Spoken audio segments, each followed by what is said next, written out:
امریکہ کی Stanford university میں عسکری اسٹریٹجی کی ایک کلاس میں ایک استاد نے طلباء سے پوچھا کہ اگر امریکہ عراق پر ایک نئے جدید اسٹیلتھ طیارے سے پہلی مرتبہ حملہ کرتا ہے جو تمام رڈارز کو مات دے دیتا ہے اور اپنا ہدف بھی حاصل کر لیتا ہے تو کیا یہ حملہ کامیاب رہا اور کیا یہ اسٹریٹجک تھا؟ اکثر طلباء نے جواب ہاں میں دیا۔ پروفیسر کا کہنا تھا کہ اگر آپ کے مخالفین آپ کی صلاحیتوں کو جان گئے تو وہ بہت جلد اس کا توڑ بھی نکال لیں گے۔ ان کے خیال میں آپ اپنے بہترین ہتھیاروں کو اس وقت تک خفیہ رکھیں جب تک کہ آپ کو ان کی انتہائی ضرورت نہ ہو۔ ایران کے حملے نے بھی اسرائیل کو مجبور کیا کہ وہ امریکہ اور تل ابیب کے پاس موجود تمام میزائل شکن ٹیکنالوجیز کو بروئے کار لائے۔ دوسری جانب ایرانیوں نے کوئی ایسا نیا ہتھیار استعمال نہیں کیا جس کے بارے میں اسرائیل کو علم نہ تھا، بس مقدار کافی زیادہ رکھی۔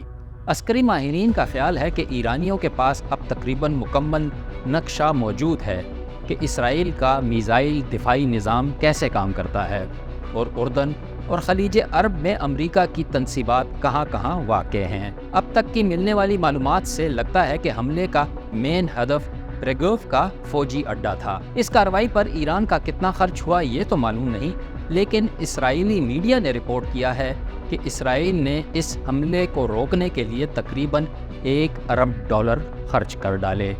ایرانی حملے نے اسرائیل کا کوئی جانی نقصان تو نہیں کیا، لیکن کم از کم اسے خوفزدہ ضرور کیا اور ساتھ میں $1 ارب کا ٹیکہ بھی لگا دیا۔ ایران نے ایک اور مقصد یہ بھی حاصل کیا کہ 1973 کی جنگ یوم کپور کے بعد کسی ملک نے اسرائیل پر اس طرح براہ راست 1000 میل دور سے حملہ نہیں کیا، ورنہ اس سے پہلے زیادہ تر حزب اللہ اور حماس جیسی عسکریت پسند تنظیمیں یہ کام کرتی رہی ہیں۔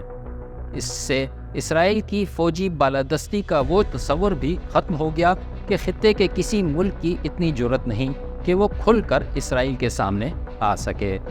اس حملے نے ایرانی عوام اور اس کے دیگر ممالک میں حامیوں کو یقیناً خوشی کا ایک موقع فراہم کیا۔ معاشی طور پر عالمی پابندیوں اور بدحالی سے مجبور ایران کسی طویل جنگ کا متحمل نہیں ہو سکتا۔ تہران کے حملے کا بظاہر مقصد زیادہ سے زیادہ تماشا اور کم سے کم ہلاکتیں تھا۔ ایران یہ بھی واضح کر چکا ہے کہ وہ حملے سے پہلے امریکہ اور دیگر اپنے اتحادیوں کو آگاہ کر چکا تھا کہ وہ یہ حملہ اگلے 72 گھنٹوں میں کرنے والا ہے۔ یاد کریں، ایران نے یہی حکمت عملی جنوری 2020 میں سابق امریکی صدر ڈونلڈ ٹرمپ کی جانب سے جنرل قاسم سلیمانی کو قتل کرنے کے بعد بھی استعمال کی تھی۔ تہران نے اس وقت عراق میں امریکی فوجی ٹھکانوں پر بڑے پیمانے پر بیلسٹک میزائل برسائے، لیکن ان سے کوئی جانی نقصان نہیں ہوا تھا اور اس حملے کی اطلاع بھی پہلے سے دے دی گئی تھی۔ اب اسرائیلی وزیر اعظم نتن یاہو کے بارے میں کچھ یقین سے نہیں کہا جا سکتا۔ اسرائیل کی جانب سے بھرپور جوابی کارروائی ایران کو مزید سخت موقف اختیار کرنے پر مجبور کر سکتی ہے۔ مغربی تجزیہ کاروں کو خدشہ ہے کہ ایسی صورتحال تہران کو جوہری ہتھیاروں کی جانب دھکیل سکتی ہے۔